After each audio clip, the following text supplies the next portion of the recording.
Hello नमस्कार दोस्तों and good morning to all of you. कैसे हैं आप लोग? चलिए फिर शुरू करते हैं 12 अगस्त 2025 के करंट अफेयर। तो सबसे पहला न्यूज़ और सबसे पहला करंट अफेयर है क्या? Global MS Swaminathan award. ये अवार्ड अभी इसलिए भी इंपॉर्टेंट है क्योंकि ये इसका फर्स्ट एडिशन है, पहली बार किसी को दिया गया है दोस्तों, है ना। तो ये किस चीज़ के लिए दिया था? ये दुनिया भर में जिसने भी मतलब फूड के लिए या फिर पीस के लिए काम किया हो ना, उसको दिया जाता है। तो अभी फर्स्ट टाइम 2025 में दिया गया है 7 अगस्त को ही, क्योंकि मतलब MS स्वामीनाथन जी जो कि मतलब इंडिया के फादर ऑफ मतलब ग्रीन रेवोल्यूशन के फादर कहलाते हैं ना, उन्हीं के बर्थडे पे ये मतलब एनिवर्सरी होती है 7 अगस्त। तो उसी दिन ही दिया गया है, ठीक है, 2025 में पहली बार। तो किसको दिया गया है दोस्तों? ये डॉक्टर अरेन नारे हैं। ये नाइजीरियन साइंटिस्ट हैं जिन्होंने नाइजीरिया में भूखमरी को कम करने के लिए बहुत ही अच्छे अच्छे काम किए हैं, ठीक है। और ये किसके द्वारा दिया जाता है? तो दो संस्थाएं मिलकर देती हैं। एक तो वर्ल्ड एकेडमी ऑफ साइंसिस्ट, ये दोस्तों एक NGO है इंटरनेशनल, और ये दूसरा जो है MS स्वामीनाथन रिसर्च फाउंडेशन, ठीक है। बस ये ध्यान रखिए कि डॉक्टर अरेन नारे हैं जी, नाइजीरियन साइंटिस्ट जिनको पहली बार ये अवार्ड मिला है, ठीक है। उसके बाद सेकंड न्यूज़ और सेकंड करंट अफेयर क्या है दोस्तों? अभी हाल फिलहाल में न्यूज़ में क्या चल रहा है कि पामीरा क्लाइंबर्स, ये क्या होता है दोस्तों?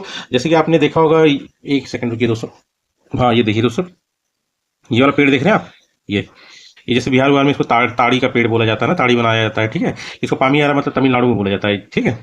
इसी का जो मतलब जब फूल वाला जो सीजन आता है ना, तो उसी में मटके लगा के ना उसमें उसका सैप इकट्ठा किया जाता है, जिससे ये लोग मतलब गुड़ बनाते हैं, कैंडीज बनाते हैं और फर्मेंटेशन करके उसका दारू भी बनाते हैं, जिसको मतलब बिहार साइड में ताड़ी बोला जाता है। और यही अगर साउथ इंडिया साइड में अगर जब बनता है मतलब तमिलनाडु में, तो उसको टोडी बोला जाता है, टोडी, हाँ। तो पामीयारा क्लाइंबर्स अभी न्यूज़ में क्यों है? क्योंकि ये अभी धीरे धीरे क्या है ना, इनको मतलब उतना फायदा होता नहीं जितना इनको मतलब एफर्ट लग जाता है, और बड़ा रिस्की काम रहता है। तो इसीलिए जो मतलब लोग ये काम कर रहे थे उनकी मतलब वो लोग धीरे धीरे काम छोड़ रहे हैं, ठीक है। और अपने बच्चों को सिखाते नहीं कि रिस्की काम है, किसी और काम में लगा देते हैं। तो इसलिए मतलब कहा जा रहा है कि मतलब थोड़ा सा ये देखना चाहिए इनके लिए, ठीक है। तो अब ये पामीरा क्लाइंबर्स क्या होते हैं? यही जो ये होते हैं जो मतलब पाम का नेक्टर, वही जो फूलों से निकलता है दोस्तों ना, उसी को निकालते हैं। उसको साउथ वाले लैंग्वेज में बोला जाता है पाथेनीर। क्या बोला जाता है दोस्तों? Pathaneer. Extracted from flowers cluster of palmyra tree. जो ट्री दिखा है ना, वही है दोस्तों, ठीक है। रॉ मटेरियल होता है किसके लिए? पाम जैगरी, मतलब जो गुड़ बनाते हैं उसको नाम बोलते हैं उधर साइड में कारू पट्टी, ठीक है। और पाम कैंडी, ये पनंग कर कंडू, ये बोला जाता है इसको साउथ में, ठीक है। एक्चुअली क्या, ये कैंडी बहुत अच्छी होती है, हेल्दी होती है, क्योंकि इसमें काली मिर्च हो गया या फिर जो भी हेल्दी चीज़ें होती है ना, मसाले, वो सब डाले जाते हैं इसमें, अदरक हो गया, ठीक है।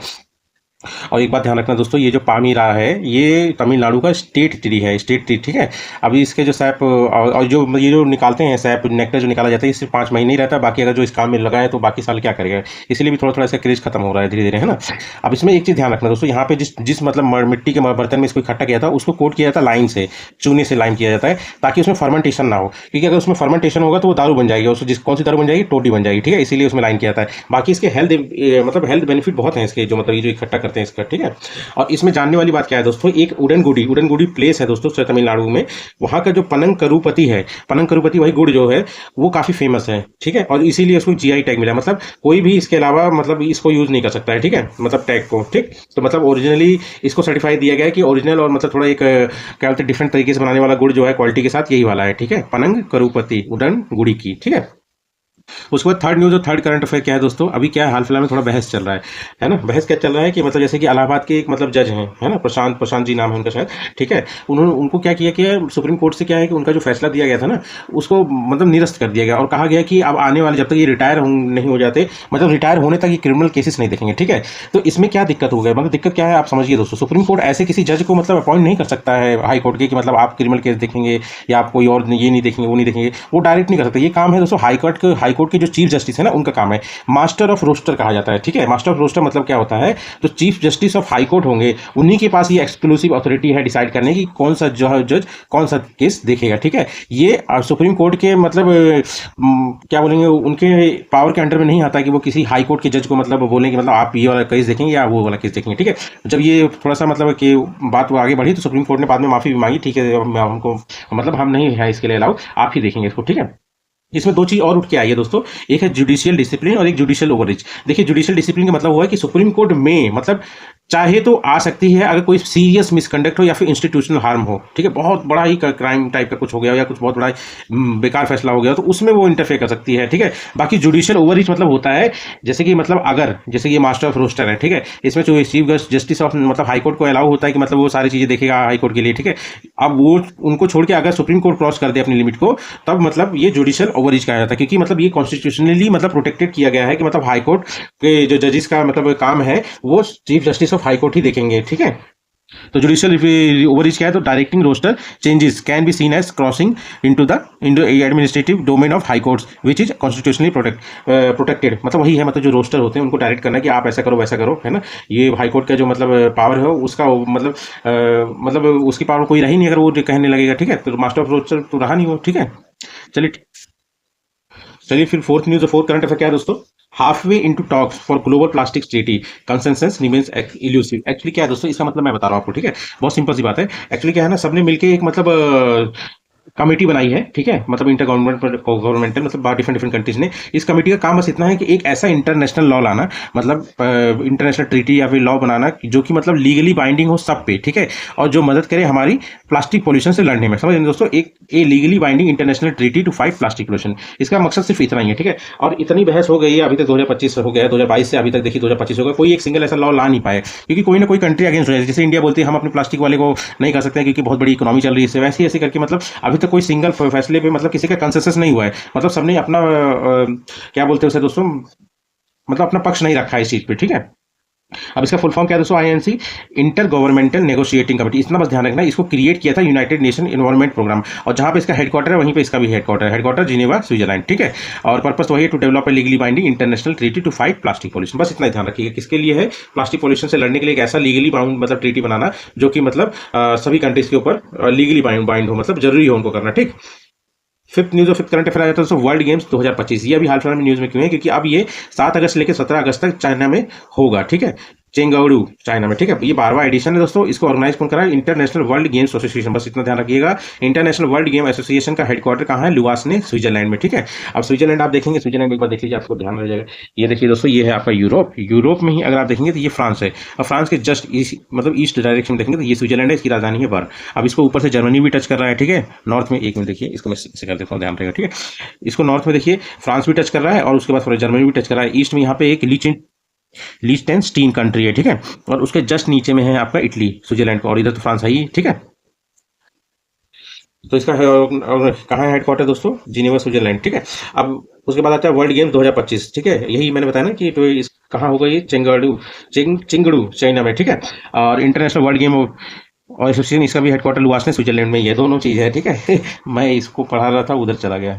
इसका 11th एडिशन जो लास्ट हुआ था वो यूएस और बर्मिंघम में हुआ था। इसमें ध्यान रखना बस इतना कि इंडिया की जो पोजीशन थी लास्ट, हर 2 साल में एक बार कराया जाता है दोस्तों, है ना। तो 70th रैंक थी उस समय, ठीक है। और जर्मनी की फर्स्ट रैंक, ठीक। उसके बाद आता है साइन इनिशिएटिव, ठीक है। ये क्या है दोस्तों, साइन इनिशिएटिव क्या है दोस्तों, ये किसके द्वारा लॉन्च किया गया, सबसे पहले ये देख लेते हैं। ये लॉन्च किया गया ICMR, Indian council of medical research. ICMR क्या है दोस्तों, ये क्या है कि मतलब जैसे कि आप मेडिकल रिसर्च है ना दोस्तों, तो ये नेशनल लेवल पे जितने भी मेडिकल से रिलेटेड रिसर्च है उनको यही करता है, ठीक है। अब इसको देखेंगे तो इसका हेडक्वार्टर कहाँ है, न्यू दिल्ली में है, और आईसीएमआर का स्थापना 1911 में हुआ था, ठीक है। किसके अंडर में है, तो ऑब्वियस सी बात है, ministry of health and family welfare के अंडर में है। इसके अभी के जो डायरेक्टर जनरल है वो राजीव बहाल, ठीक। अब इसमें किया क्या जाएगा साइन इनिशिएटिव में दोस्तों, इसमें कुछ नहीं दोस्तों, जैसे कि बायोमेडिकल फील्ड के लिए, है ना, जो बच्चे हैं 9 से लेकर 12 क्लास तक, उनको बस मतलब थोड़ा सा मतलब मोटिवेट किया जाएगा, ताकि वो लोग मतलब मोटिवेट कराया जाएगा और मतलब पढ़ाया जाएगा उनको, मतलब किसके बारे में, बायोमेडिकल फील्ड के बारे में, ताकि जब वो मतलब फील्ड में आए तो वो इस फील्ड को चुने, किसको, बायोमेडिकल वाली फील्ड को चुने और इसमें रिसर्च करें, ठीक है। अब बायोमेडिकल 2 वर्ड से बना है दोस्तों, एक बायोलॉजी और एक मेडिसिन। मतलब बायोलॉजी की पढ़ाई का यूज करके मेडिसिन बनाना या फिर किसी बीमारी से लड़ने के लिए दवा बनाना, वही बायोमेडिकल, मतलब use of biology study to cure disease, ठीक है। इसमें आ जाता है बायोकेमिस्ट्री का आ गया, उसके बाद जेनेटिक्स आ गया, उसके बाद बायोटेक्नोलॉजी आ गया, है ना। इसके बाद आता है दोस्तों 7th न्यूज और 7th करंट अफेयर। ये क्या है दोस्तों, हेपेटाइटिस डी। ये अभी हाल फिलहाल न्यूज में सिर्फ इसलिए है क्योंकि इसको अभी थोड़ा सा रिक्लासीफाई किया है किसने, डब्ल्यूएचओ ने, world health organisation. World health organisation पूरे दुनिया में मतलब हेल्थ से रिलेटेड जितने भी काम है, चाहे वैक्सीन हो चाहे बीमारी, सारी से मतलब ग्लोबल लेवल पे काम करती है उसके क्योर के लिए, ठीक है। और इसका हेडक्वार्टर कहाँ है दोस्तों, जिनेवा स्विट्जरलैंड में है। इसमें टोटल मेंबर 194 है। टेड्रोस अधानोम घेब्रेयेसस ये करंट डायरेक्टर जनरल हैं, और इसकी स्थापना 7 अप्रैल 1948 में होता। अब ये इसको रिक्लासीफाई किया गया कार्सिनोजेनिक मतलब वो चीज़ जो मतलब कैंसर को प्रमोट करती हो, ठीक है। तो कार्सिनोजेनिक वायरस कह दिया गया इसको, किसके द्वारा, डब्ल्यूएचओ का। अभी रिक्लासीफाई किया है। अब हेपेटाइटिस होता क्या है, मतलब जो लीवर होता है उसमें जो सूजन होती है ना, चाहे वो वायरस के कारण हो या किसी टॉक्सिक सब्सटेंस में, उसी को हेपेटाइटिस किया जाता है, कहा जाता है। इसके टाइप्स 5 है दोस्तों, ABCD। और एक चीज ध्यान रखना दोस्तों, वर्ल्ड हेपेटाइटिस डे जो है 28 जुलाई को मनाया जाता है। कब मनाया जाता है, 28 जुलाई को मनाया जाता है। इस बार की थीम क्या है दोस्तों, इस बार की थीम है hepatitis let's break it down, ठीक। उसके बाद एट्थ न्यूज़ और एट्थ करंट अफेयर क्या है दोस्तों, international day of the world indigenous people. ये कुछ नहीं है दोस्तों, इंडिजीनियस पीपल कौन होते हैं, जो मतलब किसी जगह पे मतलब शुरू से रह रहे हो, ठीक है, बाहर से नहीं आए हो, मतलब शुरू से वहीं रह रहे हो, सारी चीज़ उनका वहीं से रिलेटेड हो, उनके प्रोटेक्शन के लिए, प्रमोशन के लिए, उनके बारे में बताने के लिए इस दिन को मनाया जाता है, ठीक है, international day of the world indigenous people. ये स्टार्ट यूनाइटेड नेशन द्वारा किया गया था और ये 9 अगस्त से हर साल 9 अगस्त को मनाया जाता है। थीम क्या है इस बार की दोस्तों, तो 2025 की थीम है इंडिजीनियस पीपल एंड एआई, ठीक है, defending rights and shaping futures.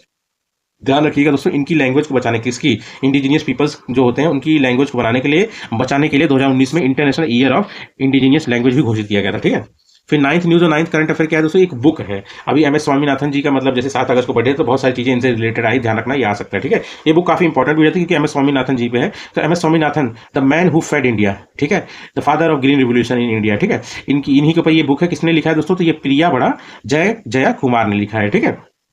उसके बाद टेंथ न्यूज और टेंथ करंट अफेयर क्या है दोस्तों, ये SCO, Shanghai cooperation organisation summit 2025, इसका 25वां जो एडिशन है ये तियानजिन चाइना में होगा, ठीक है। अब थोड़ा सा हम लोग जान लेते हैं एससीओ ने। एससीओ अगर देखेंगे, सांघाई कॉपरेशन ऑर्गेनाइजेशन, ये दुनिया की सबसे बड़ी रीजनल ऑर्गेनाइजेशन, मतलब आप समझ रहे ना, जो आसपास की कंट्रीज ने मिलकर बनाया हो, ठीक है।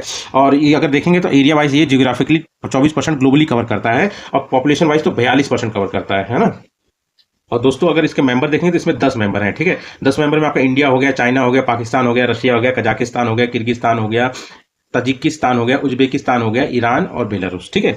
अब इसके सेक्रेटरी जनरल कौन है इस समय 2025 में जो है, वो है नूरलान येरमेकबायेन, ठीक है। और हिस्ट्री थोड़ा सा आप देखें तो 1966 में ये स्टार्ट हुआ था एज ए सांघाई 5, 5 लोगों ने मिलकर इसको स्टार्ट किया था, जिसमें चाइना है, रशिया है, कजाकिस्तान है, तजाकिस्तान है, किर्गिस्तान है। पर 2001 में ये एससीओ बन गया। एससीओ इसलिए बन गया क्योंकि इस समय जो मतलब समिट हुआ था सांघाई में हुआ था, और दूसरी बात क्या है, इसको उस समय जो उज्बेकिस्तान ने ज्वाइन किया था। अब सांघाई 5 में 6ठा मेंबर जुड़ गया, अब सांघाई 5 तो मतलब अनरिलेटेड रह जाएगा ना, इसीलिए इसका नाम चेंज करके एससीओ रख गया, सांघाई कॉपरेशन ऑर्गेनाइजेशन, और उज्बेकिस्तान को 6 मेंबर बना लिया गया, ठीक है। अब वैसे ही 2017 में इंडिया और पाकिस्तान ने भी ज्वाइन कर लिया, 2023 में आपको ये मतलब ये एससीओ को ईरान ने ज्वाइन कर लिया, और 2024 में जो लास्ट मेंबर ने ज्वाइन किया वो है बेलारूस, ठीक है। और पहला एससीओ समिट अगर देखेंगे तो कब हुआ था, तो ये हुआ था 2001 में, 15 जून 2001 में शांघाई चाइना में, ठीक। उसके बाद 24th एससीओ समिट हुआ था आपका अस्ताना कजाकिस्तान में, और 2025 वाला जो है चाइना में हो ही रहा है, ठीक। उसके बाद लास्ट न्यूज और लास्ट करंट अफेयर क्या है, टूटोज। टूटोज क्या है दोस्तों, ये आईआईटी पलक्कड़ द्वारा लॉन्च किया गया है दोस्तों, केरला में है आईआईटी पलक्कड़। ये इंडिया का पहला एआई पावर्ड लर्निंग ऐप है, ठीक है। मतलब जो कंपटीशन की तैयारी कर रहे हैं ना, जैसे जेई हो गया या फिर नीट हो गया या फिर कैट एग्जाम, उन बच्चों के लिए काफी अच्छा है। एक्चुअली क्या एआई इसलिए भी बोला जा रहा है क्योंकि बच्चों की रिक्वायरमेंट के हिसाब से शेड्यूल बना के दे देगा ये, ठीक है। और इसमें जो टीचर पढ़ाएंगे वो आईआईटी फैकल्टी वाले ही पढ़ाएंगे, ठीक है। चलिए ठीक है दोस्तों, तो यही थे आज के करंट अफेयर, तो मिलते हैं हम लोग कल, है ना। और अगर वीडियो अच्छा लगे तो प्लीज सब्सक्राइब करिए, हाँ, थैंक यू।